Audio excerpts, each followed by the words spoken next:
Pepper cooking ചാനലിലേക്ക് എല്ലാവർക്കും സ്വാഗതം. ഇന്ന് നമ്മൾ ചെയ്യാൻ പോകുന്നത് കേര വെച്ച് ഒരു കറിയാണ്. അതായത് വറയൊന്നും നമ്മൾ പിടിപ്പിക്കത്തില്ല, ഉള്ളി വഴറ്റുന്നില്ല, മുളക് പൊടി ചൂടാക്കുന്നു ഒന്നും അങ്ങനെ ഒരു പരിപാടിയില്ല. അപ്പോൾ അതിന് വേണ്ടത് എന്തൊക്കെയാണെന്ന് നമുക്ക് നോക്കാം. കുറച്ച് കുടംപുളി വെള്ളത്തിലിട്ട് കുതിർത്ത് വെച്ചിരിക്കണം. പിന്നെ ഒരു 5-10 വെളുത്തുള്ളി, ഒരു വലിയ കഷ്ണം ഇഞ്ചി, അതുപോലെ തന്നെ ചെറിയ ഉള്ളി ഒരു 10-15 എണ്ണം. പിന്നെ വേപ്പില വേണം, മീൻ വേണം, ഒരു ശകലം വിനാഗിരി വേണം, ശകലം വെളിച്ചെണ്ണ, ഉപ്പ്. പിന്നെ നമുക്ക് പൊടികളെല്ലാം ചേർക്കണം. ആ പൊടികൾ ഞാനിപ്പോൾ എടുക്കുമ്പോൾ കാണിച്ചു തരാം. നമുക്ക് മുളക് പൊടി ഒരു 3 ടേബിൾ സ്പൂൺ. ഇത് കാശ്മീരി മുളക് പൊടി ആയതുകൊണ്ടാണ് നമ്മൾ 3 ടേബിൾ സ്പൂൺ എടുക്കുന്നത്. മറ്റേ മുളക് പൊടിയിൽ ഈ കറി വെക്കാൻ നോക്കരുത്, എരിവായി പോകും. ഇതാകുമ്പോൾ ഒരുപാട് എരിവൊന്നും ഉണ്ടാകത്തില്ല. ഇനി നമുക്ക് വേണ്ടത് ഉലുവാപ്പൊടി, ഒരു 1/2 ടീസ്പൂൺ ഉലുവാപ്പൊടി, വറുത്ത് പൊടിച്ച ഉലുവ. അതുപോലെ തന്നെ ഒരു 1/4 ടീസ്പൂൺ മഞ്ഞൾപ്പൊടി. ഇത് നമുക്ക് പുളി വെള്ളത്തിലൊന്ന് കുഴച്ച് വയ്ക്കാം.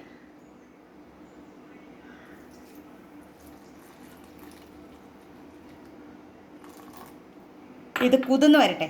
കുതിർന്ന് വരുന്ന സമയം കൊണ്ട് നമുക്ക് നമ്മുടെ ഉള്ളിയും വെളുത്തുള്ളിയും ഇഞ്ചിയും കൂടെ ഒന്ന് ചതച്ച് കൊണ്ടുവരാം.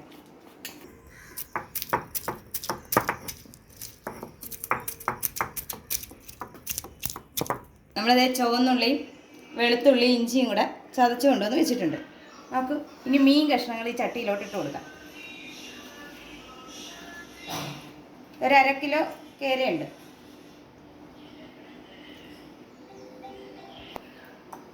അപ്പം മീൻ നമ്മൾ ചട്ടിയിലോട്ട് ഇട്ടിട്ടുണ്ട്. ഇതോടൊപ്പം തന്നെ നമ്മൾ ചതച്ച് വെച്ചിരിക്കുന്ന ചുവന്നുള്ളിയും ഇഞ്ചിയും മറ്റേ വെളുത്തുള്ളിയും കൂടെ നമ്മൾ ചട്ടിയിലേക്ക് ഇട്ട് കൊടുത്തിട്ടുണ്ട്. നമ്മളെപ്പോഴും സിമ്പിളായിട്ട് എങ്ങനെ കറി വേഗത്തിൽ ഉണ്ടാക്കാമെന്നാണ് നോക്കുന്നത്. ധൃതി പിടിച്ച സമയത്ത് നമുക്കിതൊക്കെ ഒന്ന് എളുപ്പത്തിൽ ചെയ്തെടുക്കുന്നത്. അപ്പോൾ ഇതിലേക്ക് നമ്മൾ കുതിർത്ത് വെച്ചിരിക്കുന്ന മുളക് പൊടി ഉണ്ടല്ലോ, മുളകും പുളിവെള്ളവും കൂടെയാണ് നമ്മൾ കുതിർത്ത് വെച്ചിരിക്കുന്നത്. ഇത് നമുക്ക് ചട്ടിയിലോട്ട് ഒഴിച്ചു കൊടുക്കാം. ഇപ്പം നിങ്ങൾ വിചാരിക്കുന്നുണ്ടാകും മുളകിൻ്റെ കുത്തലുണ്ടാകത്തില്ലെന്ന്. ഒരു കുത്തലും ഉണ്ടാകത്തില്ല. നമുക്ക് ഇതെല്ലാം കൂടെ ഒന്ന് തിളപ്പിച്ചെടുക്കാം. ഇതിനകത്തോട്ട് ആവശ്യമായ ഉപ്പ് നമ്മൾ ചേർത്ത് കൊടുക്കണം.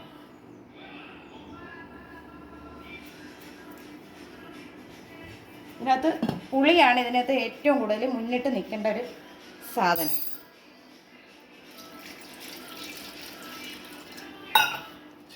ഇതിൽ നമുക്കിനി ആവശ്യമായ വെള്ളം ചേർത്ത് കൊടുക്കാം. ഒരുപാട് വെള്ളം ചേർക്കണ്ട, ഞാൻ കാണിച്ചു തരാം. ഇപ്പം മുളക് നമ്മൾ എടുത്ത് വെച്ചിരുന്ന പാത്രമാണ്, അത് കഴുകി അതിന് വെള്ളം നമ്മൾ ഇതിനകത്തോട്ട് ചേർക്കണം. ഇതോടൊപ്പം തന്നെ നമ്മൾ കുടംപുളിയുടെ വെള്ളം നമ്മൾ ചേർത്ത് കഴിഞ്ഞ് എന്നാലും 2-3 കുടംപുളി നമുക്ക് കീറി ഇതിനകത്തോട്ട് ഇടാം. നമുക്കിതൊന്ന് ഇളക്കി കൊടുക്കാം. എങ്ങനെ ഇളക്കി കഴിയുമ്പോൾ നമുക്കറിയാം ഇതിന് വെള്ളം പോരാഴികയുണ്ടെന്ന്. അപ്പം നമുക്ക് അതിനാവശ്യമായ വെള്ളം നമ്മൾ ചേർത്ത് കൊടുക്കണം. എന്നുവെച്ചാൽ നമ്മൾ ഒത്തിരി വെള്ളം ഒഴിച്ച് തിളപ്പിക്കുകയും വേണ്ട. മീൻ കഷ്ണത്തിൽ നിന്നൊക്കെ വെള്ളം ഇറങ്ങി വരും. നമുക്ക് മീൻ വേകാൻ ആവശ്യമായ വെള്ളം ഇത് മതി. നമുക്കിനി അടുപ്പിലോട്ട് വയ്ക്കാം. നമുക്ക് ചട്ടി എടുത്ത് അടുപ്പിലോട്ട് വയ്ക്കാം. ഇത് നന്നായിട്ടൊന്ന് തിളച്ച് വരട്ടെ. നമുക്കൊന്ന് തുറന്ന് നോക്കാം. കറി നന്നായിട്ട് തിളച്ചിട്ടുണ്ട്. നമുക്ക് ഈ സമയത്ത് വേണം ഒരു സ്വല്പം വിനാഗിരി ചേർത്ത് കൊടുക്കാൻ. ഒരുപാടൊന്നും ചേർക്കണ്ട, ഒരു സ്വല്പം. ഒരു സ്വല്പം ഒരു 1/4 ടീസ്പൂൺ താഴെ ഒന്ന് ചേർത്ത് കൊടുത്താൽ മതി.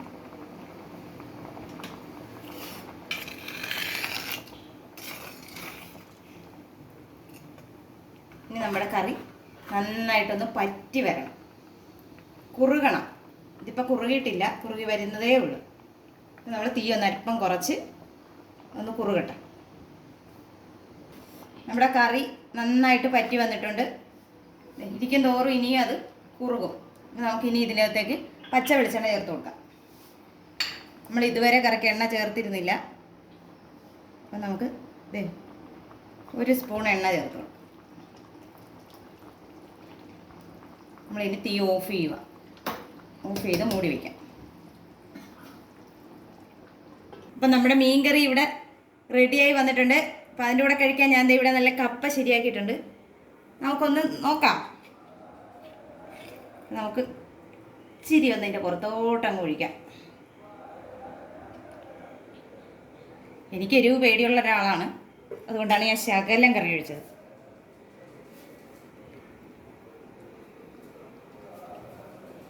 അടിപൊളി, നല്ല പുളിയുണ്ട്. ഉപ്പും പുളിയാണ് ഇതിൻ്റെ ഹൈലൈറ്റ് എന്ന് പറയുന്നത്. അപ്പം എല്ലാവരും ഇതൊന്ന് ട്രൈ ചെയ്ത് നോക്കാം.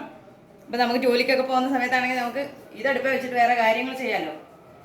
അപ്പോൾ ഇതുപോലെ ഒന്ന് ചെയ്ത് നോക്കുക. വീഡിയോ ഇഷ്ടമായാൽ ലൈക്ക് ചെയ്യുക, ഷെയർ ചെയ്യുക, കമൻറ്റ് ചെയ്യുക, ഒപ്പം സബ്സ്ക്രൈബും ചെയ്യണേ.